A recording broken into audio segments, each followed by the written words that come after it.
사순절 40일 묵상 26일차 설교를 맡은 동대문 지방 하늘기쁨교회 장미용 목사입니다. 진짜 원수를 보는 눈이라는 제목으로 함께 나누겠습니다.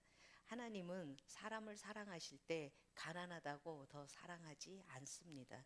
부자나 가난한 자나 하나님은 똑같이 사랑하십니다. 단 가난한 자에게 더 마음이 쓰이셔서 부자가 가난한 자를 도우며 살기를 원하시는 마음이십니다. 아픈 자녀와 건강한 자녀가 있다면 아픈 자녀에게 더 마음이 쓰이는 그런 모습을 보고 우리는 저 집은 아픈 자녀를 더 사랑한다고 이렇게 말하지 않는 것과 같습니다.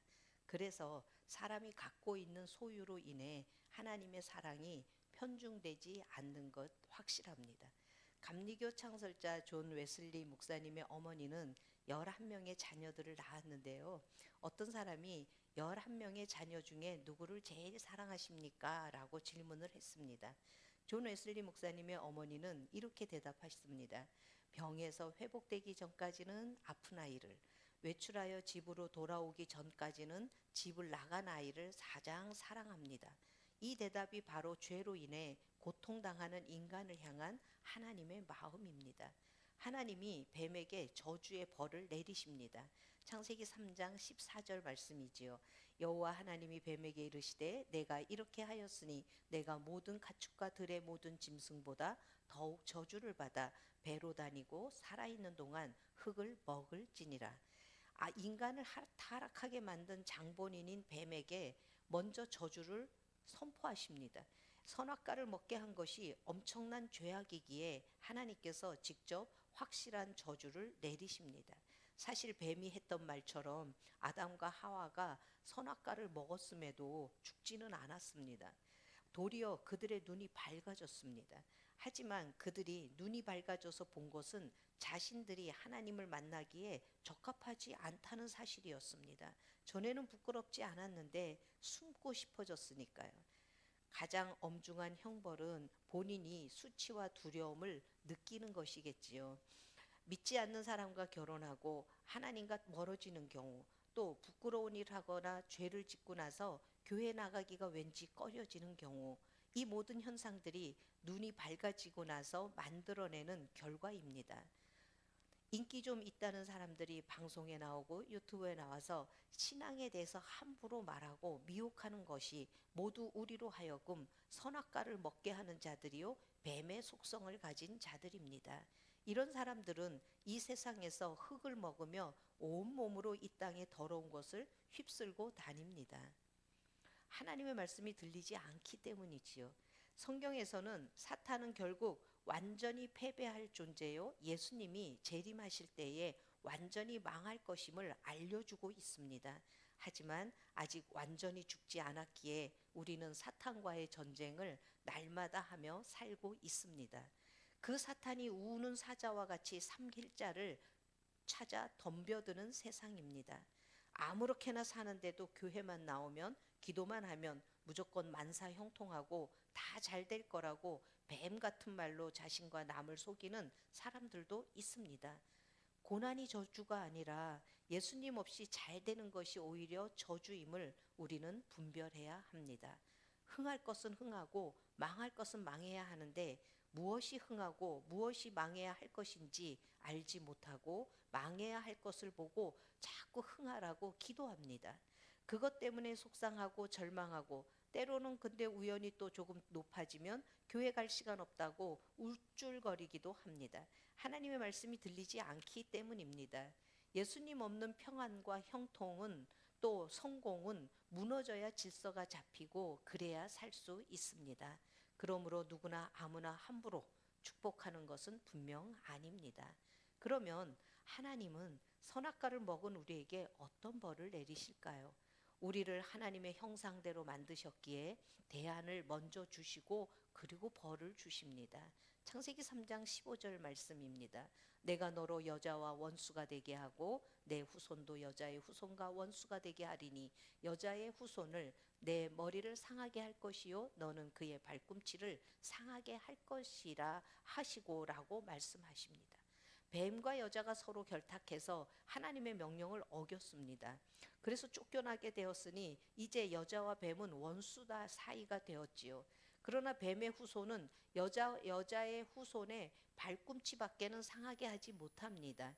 반면 여자의 후손은 뱀의 후손의 머리를 상하게 한다고 약속하십니다.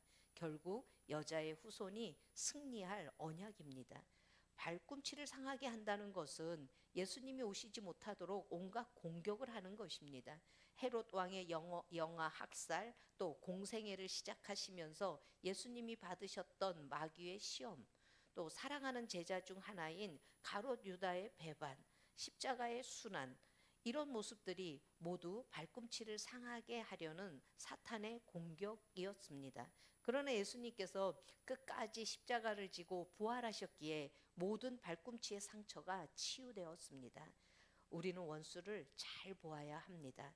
창세기 1장 바라크의 복을 막는 존재가 바로 우리의 원수입니다.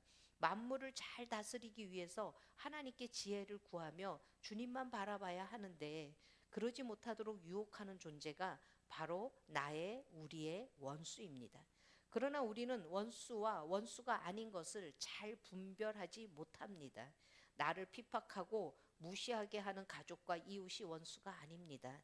마약은 원수지요. 그러나 마약하는 가족은 원수가 아닙니다. 이것을 분별해야 영적 전쟁을 잘 치를 수 있습니다. 우리의 원수는 사람이 아니라 그 속에 악한 영입니다.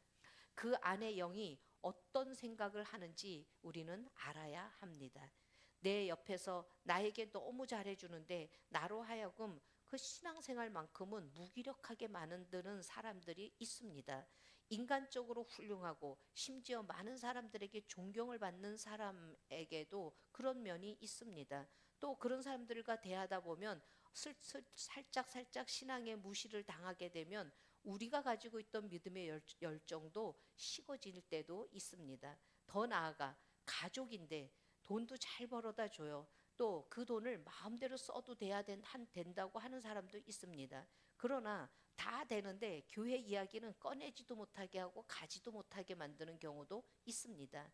사실 이게 핍박보다 더 무서운 원수입니다. 차라리 때리고 부수고 소리 지르며 드러내고 방해하는 경우가 구원받기 오히려 더 빠릅니다. 우리 주변에 전도하기 어려운 사람들도 있습니다. 바로 절제된 삶과 도덕적으로 잘 무장된 사람들입니다. 그러나 알고 보면 별로 도덕적이지도 않은데 적어도 겉으로 드러나는 모습은 아주 도덕적이고 모범적이고 부요하기도 합니다. 그런 사람들에게 예수님 믿으라고 하면 대답이 다시 돌아오지요. 예수 믿고 사는 당신의 지금 삶이 지금의 나보다 더 낫습니까? 더 좋습니까? 이렇게 오히려 반문합니다. 돈도 많고 예의도 잘 지키며 질서 정연하기까지 하니까 예수님을 믿는다고 하면서 자유롭게 사는 우리가 순간 부끄럽게 생각될 때도 있는 것입니다. 그래서 전도가 안 됩니다. 그런데 바로 그게 결국에는 비극이지요. 자기 의와 공로, 자기 인격의 성숙됨, 그것이 삶의 목표와 자랑이 된 사람에게는 복음이 들어가기 어렵습니다. 그러니까 비극입니다. 우리는 부끄럽고 부족하지만 예수님의 피로 구원받았습니다. 구원받고 나서도 여전히 부끄러울 수도 있습니다. 연약한 삶의 모습이 있을 수도 있습니다. 그러나 하나님은 그래서 나를 버리지 않으시고 끝까지 인도하시고 이끌어 가십니다.